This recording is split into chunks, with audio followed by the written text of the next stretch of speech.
Hello. My name is Addison Lee, and today we are going to be discussing fight scenes in cinema.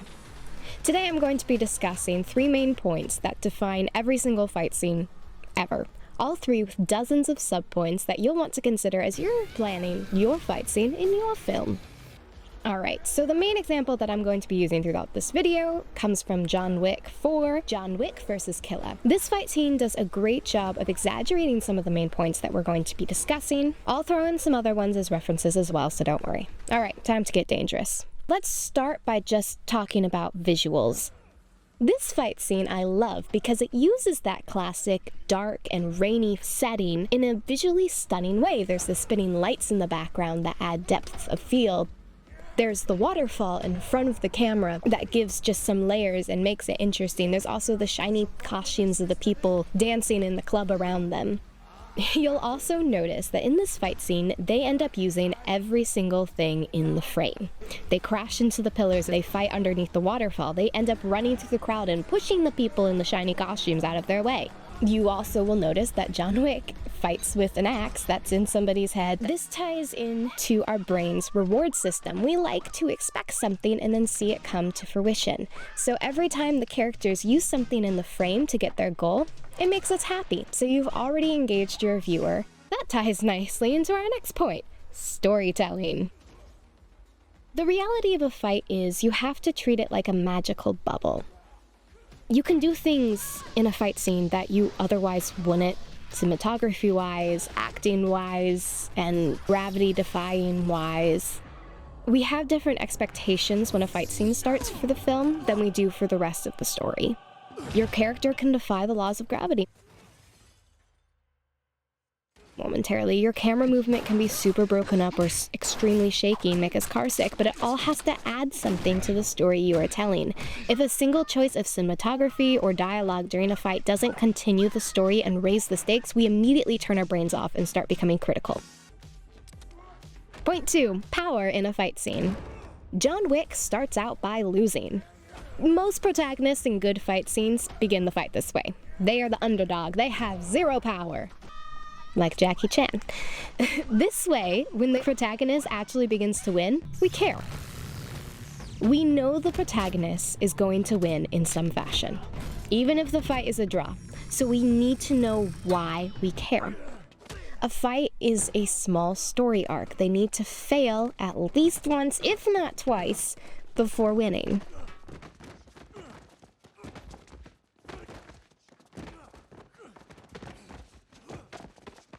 It's almost too repetitive, but it works really well because it's a story arc. You're telling a story through the fight. Alright, point 3, and one of the most important, clarity. If there's a single moment we are confused about anything, positioning of characters in relation to each other, where we're supposed to look in a shot, etc., it kills the fight and we start becoming critical. A good example of confusing your viewer visually through cinematography is Mission Impossible's bathroom fight scene.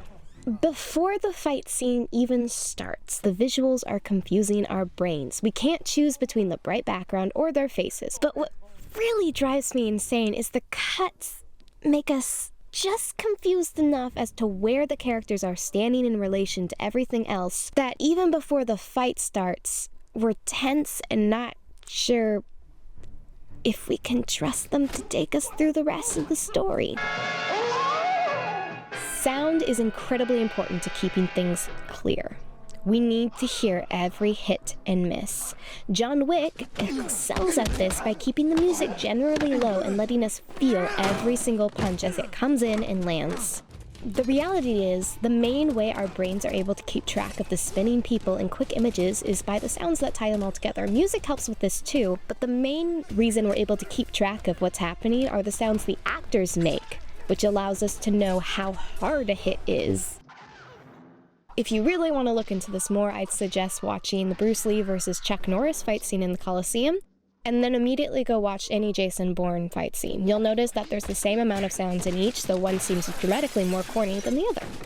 We always need to know where the people are in relation to each other.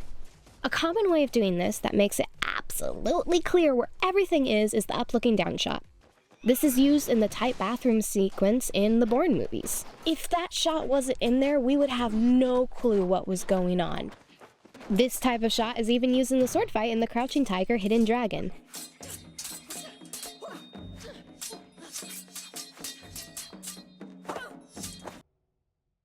The last thing I'll cover in clarity is the more elements you add in a fight scene, the more the viewer is going to try and keep track of.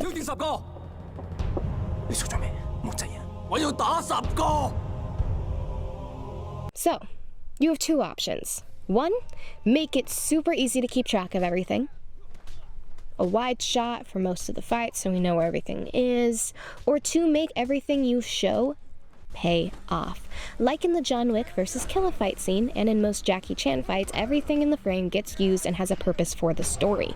We don't feel compelled to understand where everything is at all times because we know it'll be shown to us when it's needed, and it will get used when the story calls for it. A good example of how not to do this is in Gladiator. The main way they raise the stakes during this fight scene is by adding more and more tigers.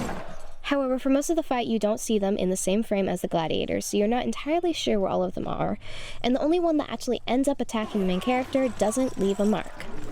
Everything has to pay off, otherwise we feel betrayed as the viewer and become critical. So, if you're considering putting a fight scene in your script, or you're just trying to figure out how in the world am I going to film this because I put 50 stormtroopers against 2 Jedi and it's too much to keep track of, well, I have some questions for you to ask. Number 1.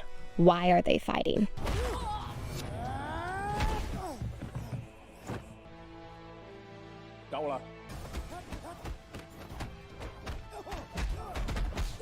Two, what do they want in the fight? And 3, how are they going to use the fight, or not fighting, to get what they want?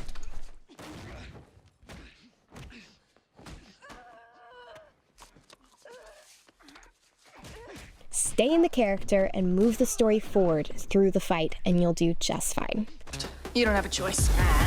Oh, and, have fun, too.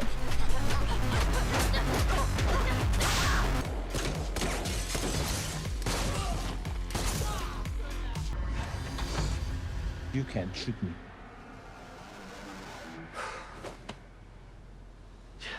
You're right. But I can shoot him.